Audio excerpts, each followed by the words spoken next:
Rabu pagi di Utah, seorang tokoh politik yang besar, Charlie Kirk, tengah bicara di depan ribuan orang. Sebuah tembakan dari jauh menghentikan semuanya. Air merah mengalir dan ribuan pasang mata jadi saksi. Dan yang bikin merinding nih, hanya beberapa detik sebelumnya, dia sempat berkata, kasus penembakan massal emang tragis, tapi ini harga yang harus dibayar demi kebebasan memegang senjata. Ironi yang besar ya, kata-kata yang dia bela seumur hidupnya justru jadi harga terakhir ya yang harus dibayar dengan nyawa dia sendiri. Buat yang belum kenal, Charlie Kirk lahir tahun 1993 di Illinois, Amerika. Dan dari remaja ini dia udah aktif ya ngomongin politik. Di umur 18 tahunnya, dia mendirikan organisasi bernama Turning Point USA. Organisasi ini fokus ya masuk ke kampus-kampus dengan satu misi, menyebarkan ideologi konservatif ke anak muda. Karena menurut dia universitas di Amerika tuh udah kayak dikuasai komunitas liberal ya. Cuman dengan 10 tahun, Turning Point USA berkembang nih pesat banget. Cabangnya ada di ribuan kampus, punya ribuan relawan, dan dananya sampai puluhan juta dolar. Apalagi ya dapat dukungan langsung dari Presiden Donald Trump. Dari situ nama Kirk melesat. Dia sering muncul juga di TV, podcast, bahkan juga rutin masuk ke lingkaran Gedung Putih di era Trump. Media konservatif juga ngejulukin dia sebagai anak emasnya Trump. Tapi popularitasnya ini datang dengan harga yang mahal ya, yaitu dengan kontroversi dia. Kirk juga sering debat dengan beberapa mahasiswa di acaranya, yaitu Prove Me Wrong atau buktikan saya itu salah. Kadang dia menang argumen tapi lebih sering bikin panas suasana sih. Dan ya banyak banget nih statement dia yang menurut gue pribadi ya bikin geleng-geleng kepala. Tapi suka atau nggak suka, faktanya Kirk ini jadi simbol besar di kalangan konservatif. Dan kronologi dari Kirk pagi itu kayak terlihat normal ya, sampai Kirk ini bisa jawab pertanyaan soal penembakan massal. Dia bilang, ya ini memang harga yang harus dibayar demi kebebasan megang senjata. Beberapa detik kemudian ya, suara tembakan langsung terdengar. Panik pecah, orang-orang tiarap, ada juga yang lari. Charlie Kirk ini terkena tembak di lehernya. Dia sempat dibawa pakai mobil pribadi, tapi nyawanya nggak tertolong. Tragisnya ya, itu disaksikan loh sama anak dan istrinya sendiri. Dan siapakah pelaku dari kejadian ini? Yaitu adalah Taylor Robinson alias Borinson. CCTV ngerekam dia dari atap gedung dengan senapan laras panjang.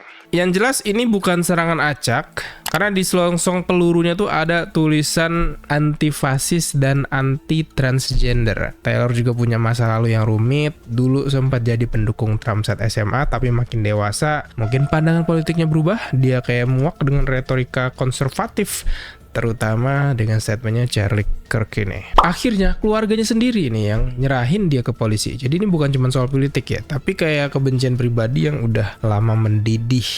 Dan sebenarnya apa sih kontroversi dari Charlie Kirk ini? Ya sebenarnya banyak ya, apalagi dengan omongan-omongan dia. Salah satunya adalah Palestina itu nggak ada. Dan ini kayak ngebuat orang jadi kesel gitu. Bahkan udah banyak klip-klipnya yang seliburan di TikTok, di Instagram. Terus juga dia ngomong COVID adalah China virus. Terus juga dia bilang lagi kecelakaan mobil lebih berbahaya daripada senjata. Jadi senjata jangan dilarang. Ya menurut gue statement ini agak aneh ya, dibandingkan senjata dengan mobil itu dua hal yang berbeda ya. Tidak bisa disamakan gitu. Dan tidak dibenarkan juga bisa bawa senjata kemana-mana sih kalau dibandingkannya dengan mobil. Mobil kan untuk pribadi, untuk perjalanan gitu. Dan statement kayak gini ya menurut gue pribadi sih lebih bikin masalah ya daripada nyelesain masalah. Tapi kayaknya itu gaya yang dipilih oleh Kirk, lebih provokatif, keras, dan kayak nggak mikir panjang aja.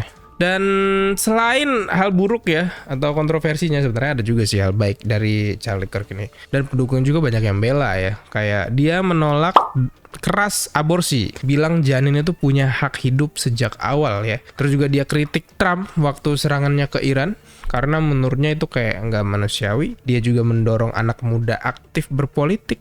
Dan dia juga bilang, kita boleh setuju tapi jangan membungkam lawan bicara. Gue pribadi sih tetap nggak sejalan ya sama pandangannya, tapi sisi ini bikin dia punya banyak fans fanatik. Terus dampaknya apa nih dengan kematian Kirk ini? Pastinya langsung dipolitisasi ya. Langsung muncullah teori konspirasi, ada yang bilang ini soal Epstein list, yang jelas kematiannya bikin Amerika makin terbelah dua.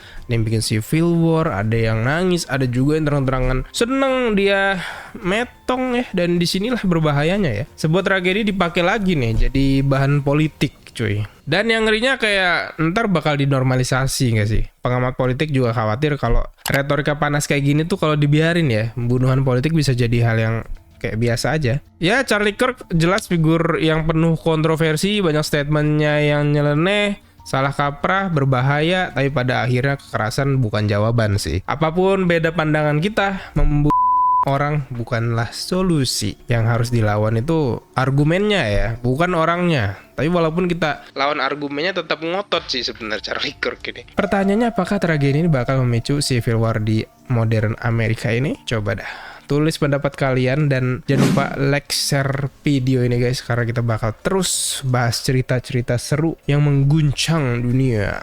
Menurut kalian statement Charlie Kirk mana yang ngeselin ataupun yang kalian suka? Let's go, komen di bawah sekarang.